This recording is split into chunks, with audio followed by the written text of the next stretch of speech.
Hi, I'm Steve Jackson with Pulse Techniques, manufacturer of the Pultec equalizer. We're here today at Ocean Way Recording with Alan Sides to talk about his incorporation of two of our model EQP-1A3s into his Control Room B configuration. The Pultec, the EQP-1A3 has been part of my sort of the architecture of what I do, or when I repaint a picture, say that I have a recording that comes in, it's a digital recording that's not well done.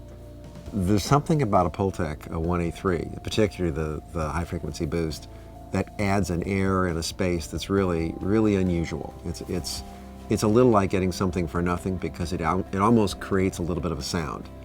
And it tends to make things very open and very airy. I was very surprised, when I first got the call that there was such a thing being manufactured.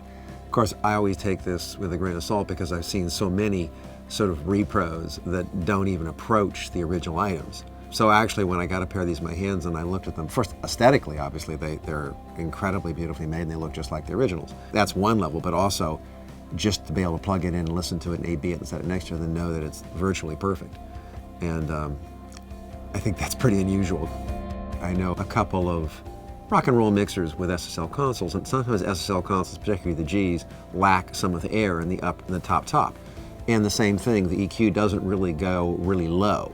So you can put a couple of Pultecs across the bus, and if you're boosting, once again, a little 15K, a little 16K on the top, and a little bit of low-end boost, it sort of changes the architectural sound of the SSL and gives it more air.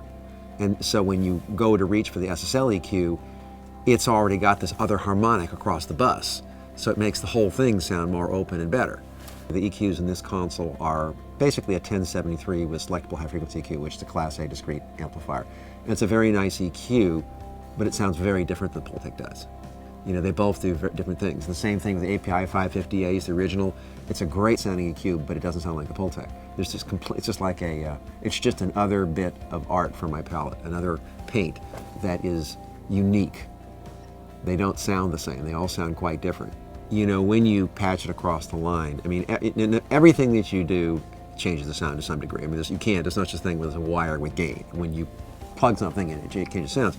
But I would say the Pultec, is very minimal as far as what it does. It has a very minimal degradation. And the artifacts that it does produce are actually, in some respects, almost an enhancement sometimes. They make things sound, as I say, just slightly richer, if that's the way I word for it. And clearly that's change, but I think it's a change for the better sometimes. I'm not saying it's right for everything, but it's an incredibly valuable tool. Also, I would say that you don't lose hardly any impact or punch going through a Pultec. As you go through it, and yes, everything changes the sound slightly, but it doesn't seem to take away anything that I think is important. And what it adds is well worth the price paid for going through the device. Over the years, I've had the EQP1s, EQP1As, EQP1A3s, 1A3 2Ss. I've had most of the various Pultecs. And the one that I kind of fall back on is EQP1A3. It's just a great piece of work. And having this available is sort of like being able to go down and buy an L88 Corvette from 1960s and actually buy it off the shelf and have it brand new and perfect in everything you wish it would be. And it's kind of hard to believe that you can actually buy something that is in every way, identical to the original, except of course all the caps, everything's fresh and it sounds great.